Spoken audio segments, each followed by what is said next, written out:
What's the top news headlines? United Committee Manipur calls for unity among all communities in Manipur to make a united state against the Chin cookie narco-terrorist.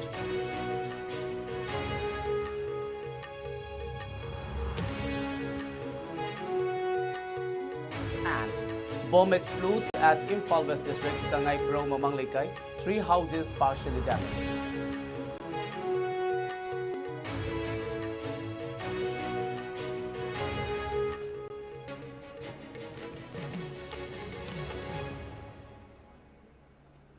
A very good evening. You're watching ICE English News. This is Suraj Khongban Tabam giving you the news. Now the news in detail. United Committee Manipur UCM President YK Dhiren has called for unity among all communities in Manipur to make a united state. He was speaking on the sidelines of Langban Haitha Leithaba, or offering tributes to ancestors marking the autumnal equinox at Kekrupa today. He denounced the alleged inaction of the union government even after more than 16 months of violence. He said it is high time that the people of every community came together and defend the Chin cookie narco-terrorist in unison. He emphasized the need for the center to push out the illegal immigrants who, according to the union government, are the root cause of the long drawn-out conflict. The UCM president recalled the sacrifices made by the brave sons of the soil who laid down their lives to protect the people of Manipur. Home Minister na hari wafam aikoi tongan ba issue solution na bongona bata makoina su hana India government su Home Minister su haire illegal immigrants mayam singchina influx mayam chengelakpana amadi drug ki oiba issue mayam singchina Manipur da tremol asi Manipur ki tangtu leta do fiom asi lahen bani haibasi makoina su haira bani na makoina khangamina sigumba illegal migrants sing siga shu tongnara kanda Manipur gi mission praja sing da ajumba praja sing sida ngasi di shu tongnariba lalobo sing sinda sophisticated oiba weapons mayam siginara kanda adugo mission praja sing sida landaragi base masi khudakta aikoi tingpham thoi maduna tana aikoi chindanga haira kanda aikoi lairibo posi karino haibasi aikoi miyam da chamum na halakanda thamakanda mayamsi tramolam da thambai basi amna laibak thibani aduna.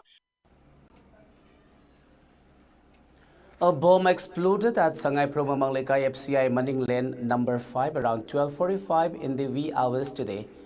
Shrapnel reached 3 houses near the explosion site. Affected houses belong to Oinam Kumari, Laishram Syam Kishore and Oinam Dayachandra. A team of Lamphel police station rushed to the site and took stock of the situation there. Sangay Pro Apun Manipilop today staged a sit-in protest against the bomb attack. Speaking during the protest, Oinam Kumari stated that, according to the CCTV footage, the explosion looked like it was caused by a bomb that was fired from a different place. She appealed to the authorities concerned to ensure safety of the innocent civilians. Manipur ima laibak si kalaro droko men hoy man laibagi akoi praja mayam sibu halaga noi khak hingawge haira bra bhaji phabo noi wangang da som laibaje noi ji loya de chingna inga laiba khoi mayam se kari gi dmok ta maisana hal ni bono ba nokoi asa osang phang gi dmok ta nokoi na je kayang koi nokoi praja mi sam mayam se ot ki hari bono ba haji phagoi manung da akoi je aying ba santi haiba do la hendre ima laibak se amuk tang dia khoi mayam asau ba do khoi mayam na moi bu su asau ba oina wi dmok praja mas Lady Praza, Queen, a doibo, as a woman, saying, even no Queen Peter Kahangiban, no Kayam Queen, Sahi Mangas, the Kayam Queen, as a Lady Doino. Nakoibo Kamaido Praza, and Sangin have been singing the Chicari Marangino, have the Praza, in the Kayam Queen, no Olagan Kayam Queen, Potagedo, Ye was a Himanga, Matunga Nakari, Tarpogedo Praza, I quite a ye by my Shama and the Kang, Mukta Queen, Song Tonga, so I'm no worry, was a hint to the southern and Regina, the Imamayam, Isamayam, the Carmine Zika Song Toy, go men and see how. No koi mayam the menu of the long chilla hand some caliber, no in a quibby I am going what you calibanova. In a series of intensive search operations and area domination exercises, security forces have targeted fringe and vulnerable areas across hill and valley districts. On a recent operation in Mongbong village, Jiribam district, a fortified bunker was successfully destroyed, signaling a significant move to curb illegal activities in the region. Further operations on September 16, 2024 in Chanung and Si Zaulan village, located in Imphal East district, led to the recovery of a cache of weapons and communication equipment. Among these seized items were a locally made single-barrel firearm, an SLR magazine, 21 rounds of live ammunition, a Pompey, and a Bofang radio set without battery. The discovery of these items indicates a potential attempt to establish or sustain unlawful armed activities in the area. In a simultaneous operation in Chandel district, specifically between Gunzil and border pillars 48 and 49, security forces unearthed more arms and protective gear. The recovered items included a pistol, a hand grenade, a grenade igniter, 3 local mortars, 4 live rounds, and 2 bulletproof jackets. The district magistrate of Tamenglong has put a total ban on hunting, catching, killing and selling of migratory bird Amur falcons by anyone in the district and surrounding areas with immediate effect. The district magistrate for the prohibited possession of the migratory bird for food or otherwise, stating that it is a punishable offence under sections 50 and 51 of the Wildlife Protection Act 1972. Further, as the migratory bird usually arrive in many parts of Tamenglong district and bordering areas from 1st to 2nd week of October and is likely to roost till the end of November, and as this period is considered crucial in the life cycle of Amur falcons, the district magistrate has also banned possession of air guns in the district and that they should be deposited with the respective village authority offices. The village authorities concerned shall keep the air guns deposited in their custody until the last flock leaves their roosting place or till November 30th, 2024. Report of the collection of the air guns shall be submitted to the office of the district magistrate by 30th September 2024. The magistrate added that anyone found willfully violating the prohibitory orders is liable to face consequences as per the law of the land.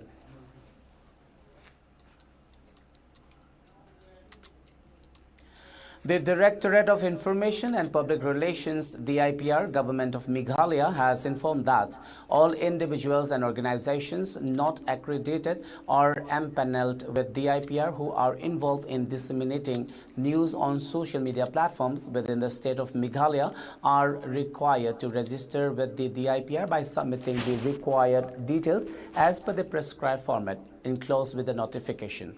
Submissions can be made either physically at the DIPR office or via email to diprmeg@gmail.com.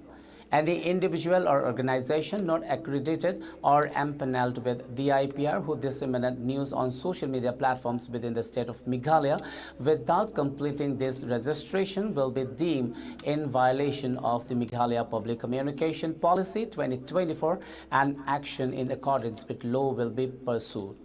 It further informed that the mandate aims to ensure that no individual post contained that is against the interest of the state, public order, decency, morality, or involves defamation of any institution or individual, or that is likely to incite the commission of any offence.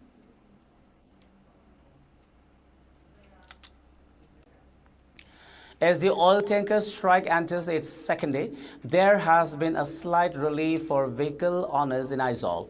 Around 10 tankers are on their way to fuel pumps, with 5 set to be distributed within the city. Mizofed Pump, one of the largest petrol stations in Aizawl, is currently loading 2 of the incoming tankers. News of the incoming fuel sparked a rush, with vehicle owners flocking to petrol stations, forming long queues in anticipation of limited supplies. However, the government has imposed restrictions on fuel distribution to manage the shortage. Under the new guidelines, 2-wheelers will be allowed a maximum of 300 rupees worth of fuel, while 4-wheelers will be limited to 10 liters per vehicle.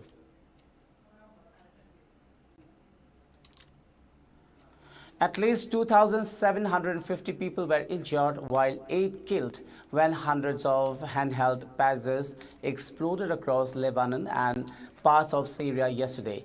The prime suspect was Israel, a country with a storied history in executing remote and targeted attacks to take out its adversaries.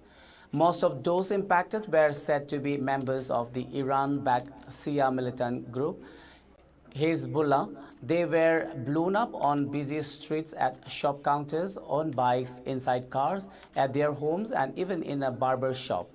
Lebanon's Health Minister Firas Abia said the explosions injured 2,750 people and killed 8 across Lebanon. Injuries were mostly reported to the face, hands, and stomachs of the victims. Avia told a press conference. Early speculation was centered on some kind of a hack that caused the pager batteries to overheat, which resulted in the explosions. But this was quickly debunked, given the way the pagers seemed to have exploded in the footage that emerged.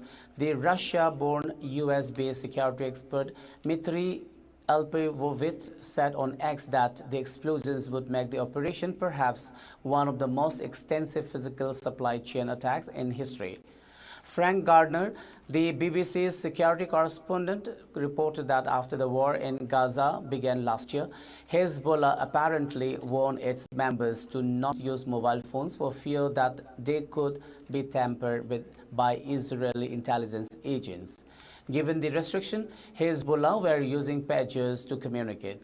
A new batch of pagers was delivered recently. Several experts were suspecting that the Israelis may have infiltrated the supply chain and likely lined each of the devices with military-grade explosives. An unnamed British security establishment officer that the BBC spoke to said the pagers could have been potentially armed by an electronic signal on the lines of an alphanumeric text message. Although it is still unclear how these devices blew up.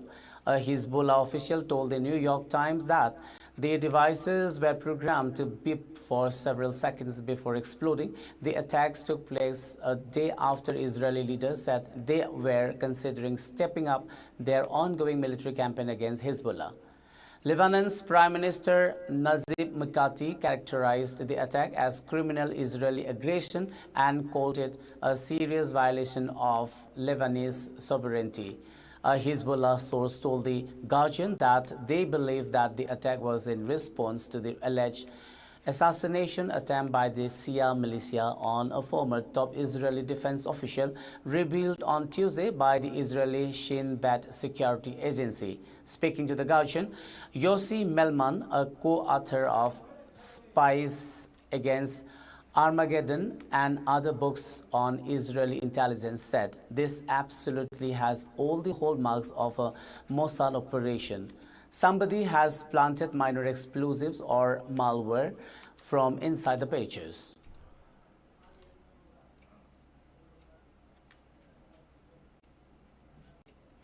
The Manipur Professional Boxing Council MPBC has informed that pro boxers of Manipur has been selected in the upcoming event Knockout Fight Night promoted by Prime Pro Boxing PPB National Title Belt.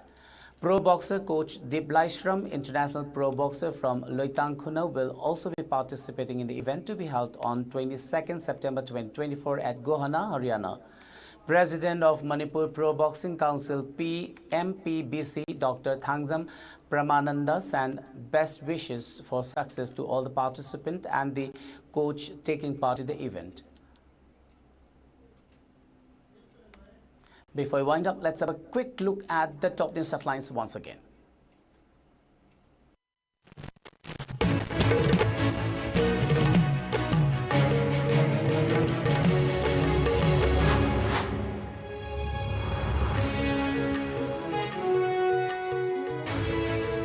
United Committee Manipur calls for unity among all communities in Manipur to make a united state against the Chin Kuki narco-terrorist.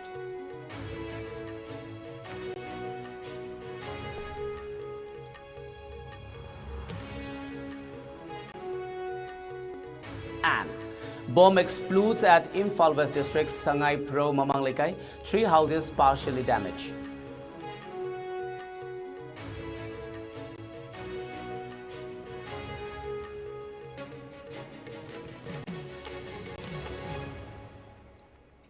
Well, that's it for now. Keep watching ICE News and have a great evening.